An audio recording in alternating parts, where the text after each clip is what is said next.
Hi hello welcome to spoken Hindi YouTube channel. చూడండి, పిల్లవాడు చెప్తున్నాడు కదా స్కూల్ విషయాలన్నీ. మీరు దీనికి ముందు వీడియోస్ చూసినట్టయితే అర్థమవుతుంది. ముझे క్రికెట్ పసంద్ హై ఇస్లియే హమ్ మైదాన్ మే క్రికెట్ ఖేలుంగా అంటే ఖేలేగా. నాకు క్రికెట్ అంటే ఇష్టము, అందుకని నేను మైదాన్ అంటే ప్లే గ్రౌండ్లో క్రికెట్ ఆడతాను. స్కూల్ హోనేకే బాద్ తీనోం బాతం కర్తే హుయి గర్ చెల్లుంగా. ముగ్గురు ఫ్రెండ్స్ ఉన్నారన్నారు కదా ఆ బాబుకి.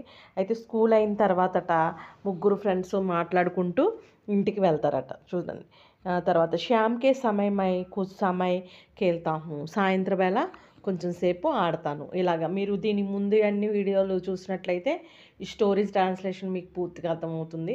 అలాగే మన spoken Hindi by Rohini YouTube channel like చేయండి, షేర్ చేయండి, సబ్స్క్రైబ్ చేయండి. All the best.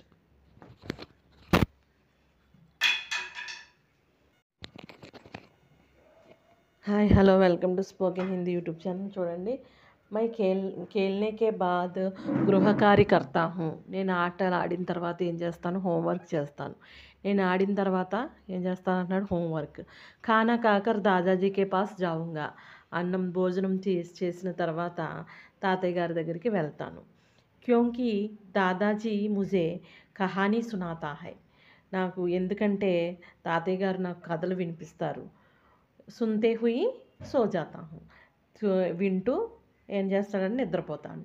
ఇలా ఒక రామ్ అనే కుర్రవాడు తన యొక్క స్కూల్ వెళ్ళడం దగ్గర నుంచి సాయంత్రం పడుకునే వరకు సంభాషణ, అంటే ఈ ట్రాన్స్లేషన్ ఎలా ఉంటుంది అనేది ఈ వీడియో అందరూ కూడా చూసి చక్కగా ఇవన్నీ కూడా ఒకదాని తర్వాత ఒకటి చూడాలి. మధ్యలో ఒక్కొక్కటి చూస్తే కాదు, అన్నీ లైన్గా చూసినట్లయితే మీకు అర్థమవుతుంది. అలాగే ఈ యొక్క మన spoken Hindi by Rohini YouTube ఛానల్లో సంభాషణలు, అలాగే స్టోరీ టెల్లింగ్స్, తర్వాత చక్కగా మనకి 6 to 8 వరకు 8th వరకు లెసన్స్ ఉన్నాయి. డిఎస్సి టెట్ సంబంధించిన వీడియోస్ ఉన్నాయి. అన్నీ చూడండి. అలాగే ఇంకా మీకు ఇంప్రూవ్మెంట్గా ఈ ముందు రోజుల్లో మీకు ఇంకా ఇంప్రూవ్మెంట్గా చక్కగా మీకు వీడియోస్ పెట్టడం జరుగుతుంది. అందరూ లైక్ చేయండి, షేర్ చేయండి, సబ్స్క్రైబ్ చేయండి. All the best.